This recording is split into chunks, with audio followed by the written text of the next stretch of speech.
Assalamualaikum warahmatullahi wabarakatuh. Patepang deui sareng ambu dina pangajaran Bahasa Sunda kelas 11 semester 2. Di semester 2 ayeuna urang ngagaduhan 2 bab, nyaeta bab novel sareng bab wawacan. Tah ayeuna nu bade ku ambu ajarkeun ka hideuk nyaeta perkara bab novel. Nah, novel teh naon? Novel teh asal kecapna tina bahasa Latin nyaeta novelus. Anu asalna tina kecap novus, nu hartosna anyar. Anyar teh pedah novel gelarna anyar dina sastra umum dibandingkeun jeung sastra liana carpon atanapi puisi. Namun dina sastra Sunda mah tibalik, novel teh leuwih ti heula medal jadi buku tibatan carpon.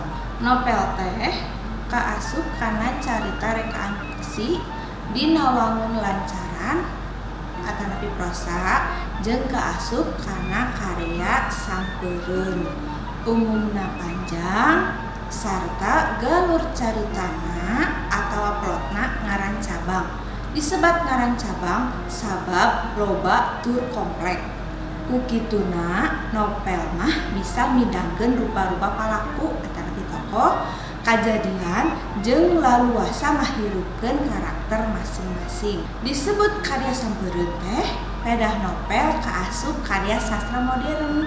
Lahirna dina sastra Sunda di abad 20 sabada dunia kasusastraan di urang kapangaruhan ku sastra barat, tarutamina ku Inggris, Walanda, sareng Prancis. Novel munggaran dina sastra Sunda aya nyaeta judulna Baruang Kanu Ngarora, karya Daeng Kanduruan Ardiwinata nu dipedalkeun ku Balai Pustaka tahun 1814. Leuwih ti heula medal tibatan novel munggaran dina sastra Indonesia nyaeta Ajab dan Sengsara karya Merari Siregar tahun 1820. Novel teh kaasup kana wangun naratif atanapi prosa. Tadi ditanya, naon cenah prosa teh?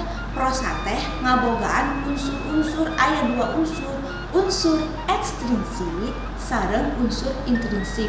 Unsur ekstrinsikna nyaeta patali kaeusi karya sastra jeung kamekaran zaman, kabiasaan masyarakat jeung ajen moral dina kahirupan. Nah, ari unsur intrinsikna teh naon? Jejer, palaku, latar, galur, puseur sawangan, amanat, jeung gaya basa. Tah nu tadi unsur-unsur intrinsik novel. Nu kahiji naon? Jejer. Jejer teh tema. Nyaeta inti carita di awal nepi ka akhir. Nah, temana biasana aya tema kulawarga, keagamaan atau religi, sosial, jeung rea-rea deui. Nu kadua palaku, tokoh, jeung watekna atau karakter. Palaku teh jalma nu ngalalakon. Nah, aya boga 3 karakter. Karakter protagonis, antagonis, jeung tritagonis atau tambahan. Anu katilu latar atau setting.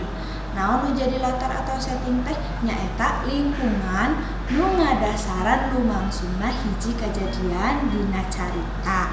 Dibagi 3 nyaeta tempat, waktu, jeung suasana. Nu kaopat galur atanapi alur nyaeta runtuyan kajadian nu lumangsung ti awal nepi ka akhir.